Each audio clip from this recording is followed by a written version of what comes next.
ვარ ძალიან მონდომებული. მწვანე ტექნოლოგიები და პროექტები ენერგორესურსების დასაზოგად ქართული დელეგაცია სამხრეთ კორეაში ახალ ეკოპროდუქტებს და ამ სფეროში რეფორმებს ეცნობა. უკვე ცნობილია, რომ იწყება მუშაობა ქართულ-კორეული კომპანიების ასამოქმედებლად, რომლებიც ახალ სამუშაო ადგილებს შექმნის. ბიზნეს დიალოგი მხარეებს შორის ერთი წელია, რაც მიმდინარეობს. საქართველოს ეკონომიკის მინისტრმა ქვეყნის მწვანე განვითარების შესახებ ინფორმაცია უშუალოდ კორეელი კოლეგებისგან მიიღო. ქვეყანას, რომელიც მწვანე ტექნოლოგიების დანერგვაში მსოფლიო ლიდერთა შორისაა, ოფიციალური ვიზიტით საქართველოს დელეგაცია 4 დღით ესტუმრა. ვიზიტის ფარგლებში ქართული დელეგაცია კორპორაცია კუმჰო ელექტრონიქსის მმართველ გუნდს შეხვდა. კომპანიამ საქართველოსთან თანამშრომლობის სურვილი გამოთქვა.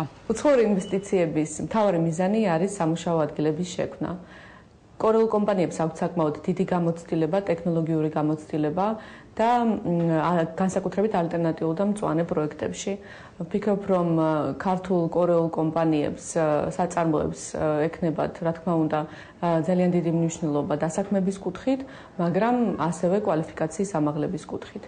სამხრეთ კორეა მწვანე ეკონომიკის განვითარებაზე აქტიურად 2008 წლიდან მუშაობს. ქვეყანა, სადაც მილიარდობით დოლარი ბუნებრივი რესურსების რაციონალურად გამოყენებისთვის იხარჯება, საქართველოს დახმარებას თავაზობს. კორეის ცოდნისა და ეკონომიკის სამინისტროში შეხვედრისას გადაწყდა, რომ საქმიანი წრეები მზად არიან საქართველოში ინვესტიციები განახორციელონ და ქვეყანაში უახლესი ტექნოლოგიები შემოიტანონ.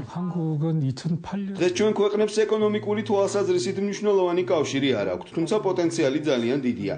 განსაკუთრებით ახალი ტექნოლოგიების დანერგვისა და ვაჭრობის სფეროებში.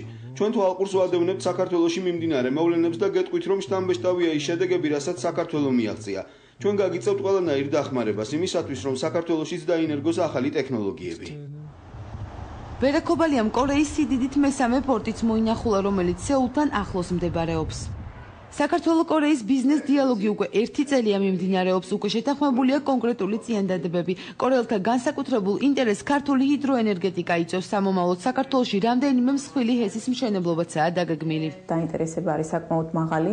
განსაკუთრებით მასშტაბებიდან გამომდინარე მათ აინტერესებთ ენერგეტიკაში რეგიონალური ტიპის პროექტები, ტრანსპორტირების, გაზისა და ნავთობის ტრანსპორტირების პროექტები, ასევე გადამამუშავებელი, ასევე გამათხევადებელი პროექტი, რომლის ინიცირებაც საქართველოს მთავრობამ გააკეთა უკვე გასულ წელს.